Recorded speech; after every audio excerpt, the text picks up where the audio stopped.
TV. Sangana zvakare kwatiri kuita paKulian TV channel yenyu one chivhitivhiti apo patinokupai maupdates nezvinhu zvakasiyana siyana zvinenge zvichiitika chero kana patinotanga kutaura nyaya chero mapete anodonha kumadziro kana pane zvinenge zvichitokunetsa kumba kwako ikoko kwidza volume because ndatoya tichingoti runtubvu zvatanga right izvezvi soka pakashata the ZANU-PF will at 10 a.m.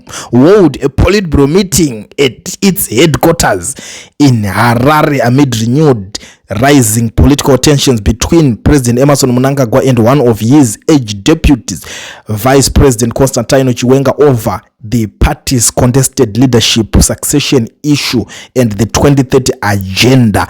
It lengthened the presidential president's rule president's rule right nyaya yacho yoyika pari kubatiranwa zvakawanda and something is about to happen. Meredzani bhukuradze pana anofarira maprofits here pana boss ndozoti nyaya yacho iri kunhingirikina iri kubata pakawanda. I understand kuti kuri kunhingirikina imbonzwa icho chiri panapa chitimbonzwa kuti muprofita uyu munomutembawo here because vakomana vacho hameno kana vachinongatsono unyika kwavo kana akaunganirwa nonhobva kudai angapotsa ameno icho inzwa itinzwi. One more coup, I told you, that will still happen in our Africa soil.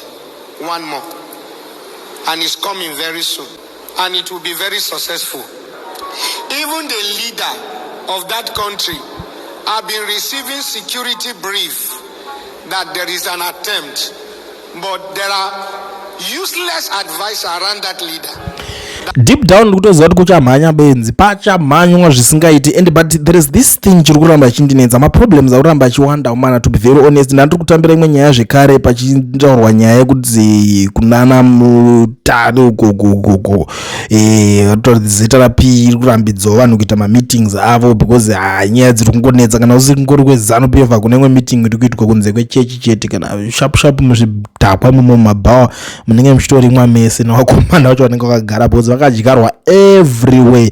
Hapana kana any meeting ingangoitwa kungona kungoita zvisinganzwisike unongori kana matongosvikirwa. That is the situation iri kuitika muZimbabwe iko zvinezvi. And in the situation iripo ndeyekuti zvoni petrol Zimbabwe's petrol price stood at $2.08 per liter after the 18 April adjustment, still 46% higher than Zambia's which is $42 per liter, and a tough match of Zambia's fuel transit through Zimbabwe. Yes, that is true. It's very true. Petrol inoenda kuZimbabwe inopfuura nemuzambia but iri kutopfuura nemunyika meiri kupfuura namo muri kutodhura zvekutoti mazigonyetiwo akatofunga kuti tadhira ngotita mari akangozvikudziona ka indini ndiri kutorana business ndichiitira kuZambia uko ndingopfuura ikunzi $42 unachitenga $2 something kungotokomana ndikutohodhesa track race. What's next? Ndokutongotangira pamari kutongoti mwana ndakutongopfuura nepana muchitongo offload nditomboita mari ndakatobuda ndakatorwa mabude ndakaenda because hazvisi kumeka sense.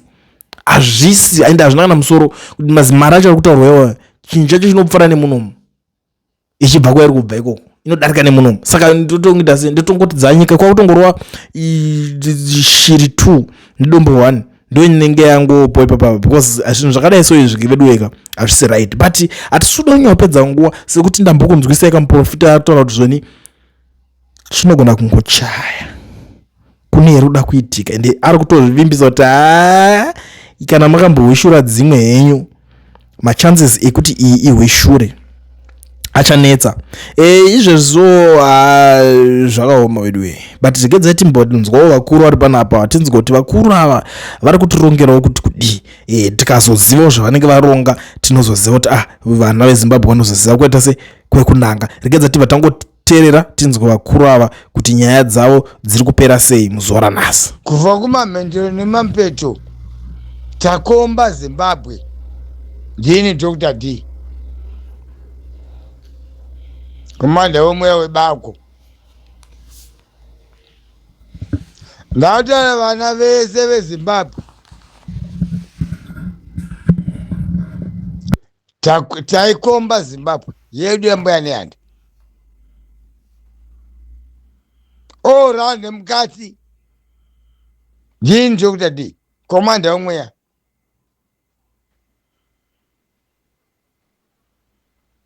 ndakati 30 May hako atapinda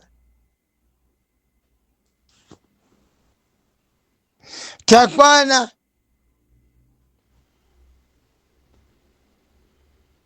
Midlands, Masungu, Manchalendi, whatever. Uko mcheto kufa kwese uko tatakato kwana tapinda takatapinda kari kani ganditi tapinda ndikuloti tapinda nezvombo kwete nechimbo tapinda nezvombo through Mozambique, through Zambia, because through South Africa, because we are aiming one thing, freedom. Ndakana ngati munangagwa hapo 2030. Moza chete kamuka kaka kanchi. Akanuka nenge kanuka madori kaka. Nge spider. Tirima spider. Tirima spider. Akuna kani. Takato za mukati momo takato za nati tirima spider.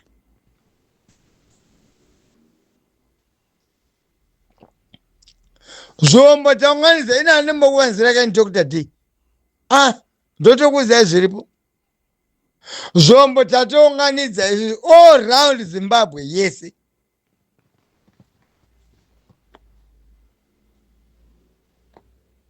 Ramaphosa vambira chi.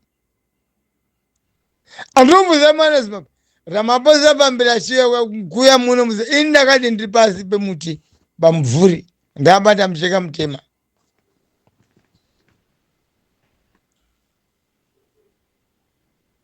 Akuna rinobaya pachibuda nokunyepa ndini Dr. D komanda womweya. Ramaphosa ini ndakamuza Ramaphosa uda kuti ropa doko here muZimbabwe. Kwete zvakwezvo zvokuti mhanyisa.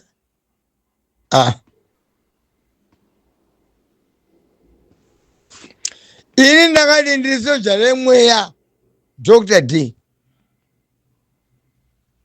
Komanda wemweya, komanda webako. Ini vanozova ndikuda kuda ndakukuudza chinhu chokupedzisira. Ndakati inini dambudzo idi hako 2030. Ndauda kuti ndikuchikusimbisai vana veZimbabwe. Takwana. Kuiraunda Zimbabwe mukati indakana ndikati munanga anozarema kufa kwakabhira. Ndomubvunza ndakubvunza. Anozarema kufa kwakabhira. Saka asatama nehondo yambuya nehanda. Masoja ambuya nehanda. Asi kutemba nawo. Remember ndakataura kuti ndichaita kubata.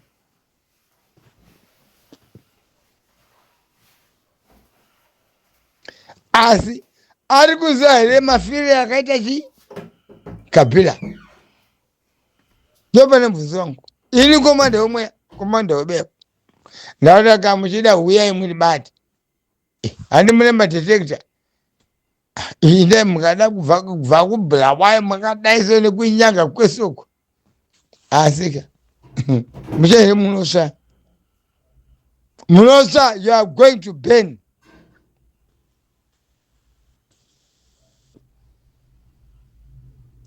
Masho wande kuti hakuna munangagwa.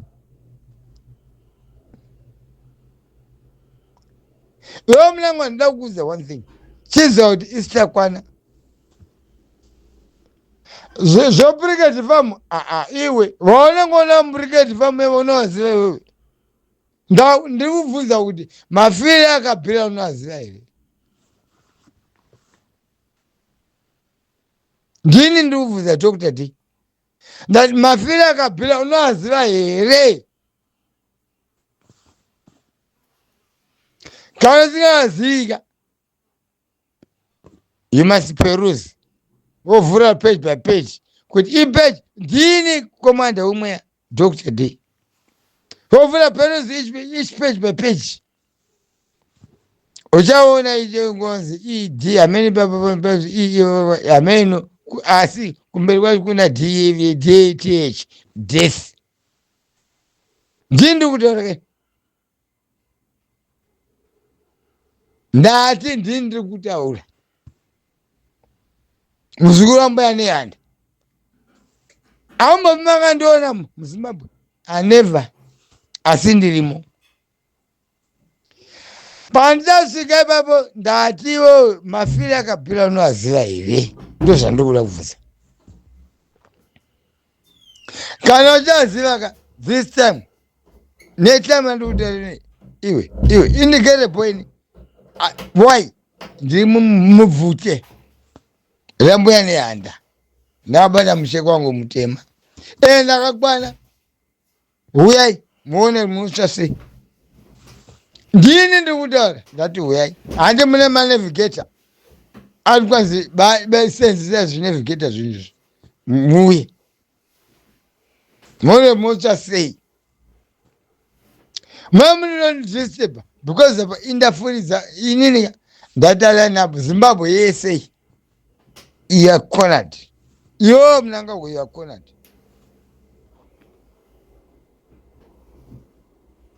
Deadline ndokupa. Andisikula zvokuti chichi ndakati 2030 May auko. Mafira Akabhila unoziva here? Simple. Alanya akawanda keni. Inazana nokusiviro keni. Asana mtalageza matalangwa. Indonzani Dr. D. Komanda we bako.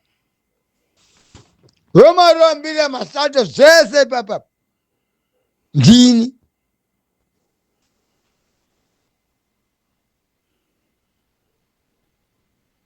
Ndati ndiri mufiruji. Ndawauzayo mnanga kwa anditi ushutiwe. No. Andili mistake yakadaro. Batwa.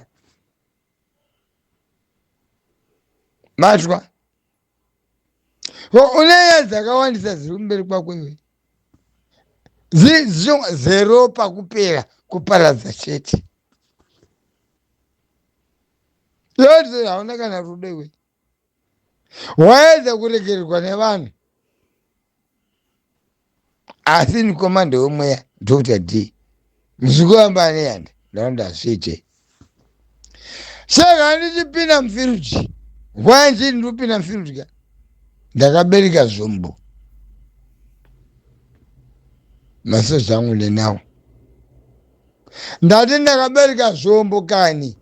Masoja angu nenawo. Asi mvuzo one. Mafira Akabhila unoaziva here? That is my only question. Ndini Dr. D. Kama manavigata seche ndiri muZimbabwe izvozvo. Ndiseche. Mwendibati ndimuone munotsva sei. Muzukuru wangu aneyanda ndati tiseche. But nyaya yangu ndeyekuti iwe Mnangagwa 30 May hauko. Ungarembedza zvakaita sei asi 30 May hauko. Ndini ndiri kutaura pana. Dr. D komanda womweya. Webako rambuya nehanda ndati 30 May hauko iwe. Kwanti tirimo. Iwe atisi vanazuze changwarisi. Ndakati pastate house ipapo anda kungoibata chete. Amama. Iwo aziva kuti ushutiwe Mnangagwa. Ndini ndinotaura komanda womweya. Atambosha ndakukubata. Achakubata ndini. Asi usazonditi ka. Ndotonzi komanda womweya. webako ndindi kutala. Right, this is my last warning. That is it. This is my last warning. Iwe apama ndisiri zvata na Ramaphosa guys. Iwe usatamba neni unozanozi mugodoi imbwa ameno. It's more than a dog. Ndiwe nguwe wena munangagwa wena godoi wevantu muri wevanhu. Zvendi kuda ini ndakati nika vanhu vauzvionera pamhino sefodya indazenyu, but inalota hakuna mwana weropa weZimbabwe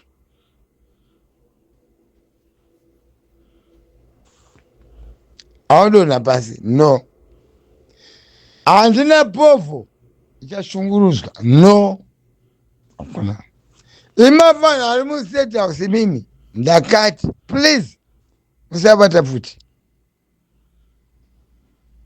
Ndinotaka kukomanda mweya Dr. D ndati iwo imi mafana mabareta, don't touch that gun, don't it, because wangwe bada chiri yagoni indiupa warning ina handinyepika ndati don't touch that game because wangwe bada chiri yagoni ina hanazva zviri kwanzi ayo vari kuita matare avo vachava zvavo izvo ndezvavo ina hana basa necable 3. No cable 3 yani ye I don't want to see Mnangagwa on the seat. That is simple. I don't want to see him. Simple.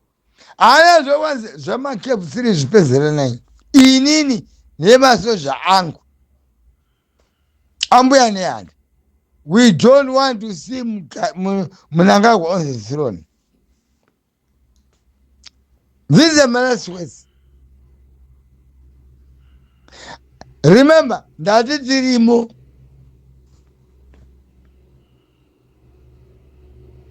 chinwe whatever kusala ndazi Zimbabwe yese kusvika nemumasiti imomo mukati Gweru Bulawayo whatever takatokwana kani hakunazvo kunyeperana kuya ndakatsurika neyakurira komanaka zvamusingakwanisi kubata kasiyana nazvo kozvinevadzivazvo. In Dr. D ndiri kuenda kuCity House nemasoja ambuya nehanda. Hapana mbomira pa murodha pa nditotaura keni hatiri kukaunda asi ndirimo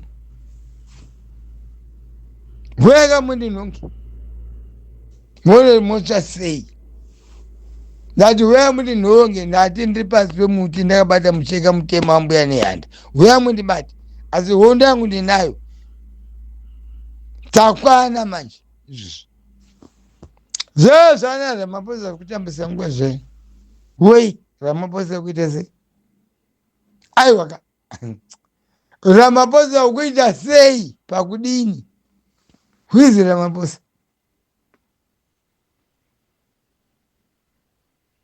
kweuzowedzera kuba kwemari kuba goridhe rambuya nehanda ufumi wambuya nehanda ndo ari kufambira kuchengetedza kuba kwavo kwese kwavakaita makore isai. Kana ari meeting sure mungaita meeting muPrikard farm hakuna ere mavice president moendaka kuState House andodhaningurwa mbuya nehanda andodhaningurwa yambuya nehanda ko uko munotsvakei ndini mubvisa komanda D komanda wemweya Dr. D motsvakei ikoko Prikard farm yamunotiza paState House imi mundikwanire asi inini changu apa handimbofina karega kwekuchiza vana vezimbabwe ndakuti tsuri kaneoriraka pakaipa varume pakai mudzimba dzenyu madhiraivha kana mwari parwendo ukanzwa tsuri oririka ibva ipapo ndini ndoita komanda umweya ko ndiri kuona kuti muda kundijairira mavanga ndiri kuita play hasi kuita play ke mautofarisa okay, that's it. Remember ndakati 30 May Mnangagwa hako. Keep in my words. Vanotara zvewange regai vatauri. Tambire ma words acho kuta D. 30 May Mnangagwa hapo. Nduto kuzeke 40 kure uko. Manje papa Mnangagwa hako. Weza achida weza singadi. Shamwari dzaka dzozvichaza dzakamira uko yozvimiririra ndini tokutati umwe neumwe nemhosva yake. Ndati Zimbabwe takomberedza takatokwana nomata imomo mukati macho. Ndabvunza ndikati iwo Mnangagwa mafire akapira unoziya here? Ndopenga nini? Handipengiki. Ndobvunza kuti iye Mnangagwa kuti mafire akapira unoziva here?